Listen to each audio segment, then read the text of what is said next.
Hello, so for today's video, what we're going to be discussing and talking about is an ethical dilemma that I've faced in the past. And there's specifically one that does come to mind. At my current job, as an on-site supervisor, I will typically see and interact and supervise roughly 100 people.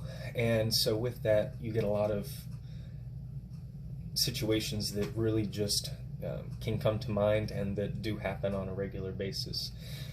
So the one that I want to talk about is when you leave early. So in our contract, when you start, it specifically states that if you leave 1 minute, 5 minutes, an hour before the end of your shift and you do not notify a member of management, that is considered an abandonment of your job.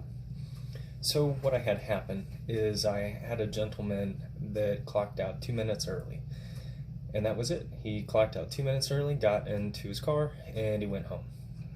So then came the dilemma: did he just accidentally clock out 2 minutes early, which is what he says, and do we just give a slight reprimandation and say, hey, you got to make sure you work your entire shift?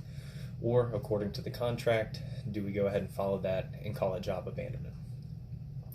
So for me, we go off of a point system, so I felt that we should just say that he left early, give him the appropriate occurrence and point, and move on. However, there were other members of management that did not feel the same way as me and said that we just need to go ahead and end his assignment.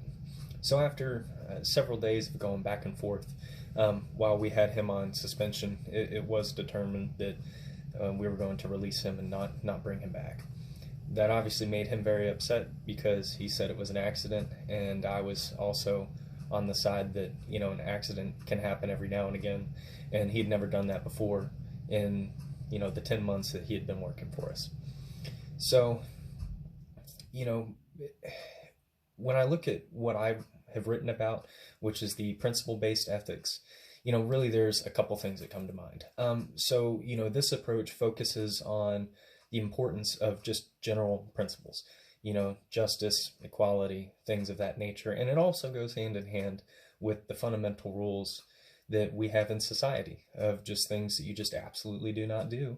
Now, of course, when I apply that to this situation, I think that my choice of just giving him, a slight reprimandation and moving on does fall in line with principle-based ethics.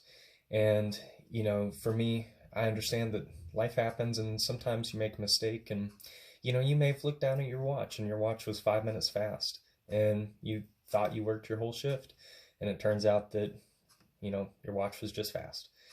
And so I think sometimes we need to have a little bit of, human in us, that, we can't just work 24/7 and follow every single rule, every single time, every single day. And for me, that was kind of tough. We actually, after a lot of deliberation and it coming down to our president and vice president, they actually overturned that, and, we brought him back after a week or week and a half. And he was not happy at his job anymore, and I totally understood. And, then it came down to he wanted compensation for all of his lost time. And, then you get a new dilemma that it's like, should we actually pay him for that lost time? Is it truly lost time if he didn't have an assignment at our company? And, after a little bit of deliberation, we didn't talk too much about it.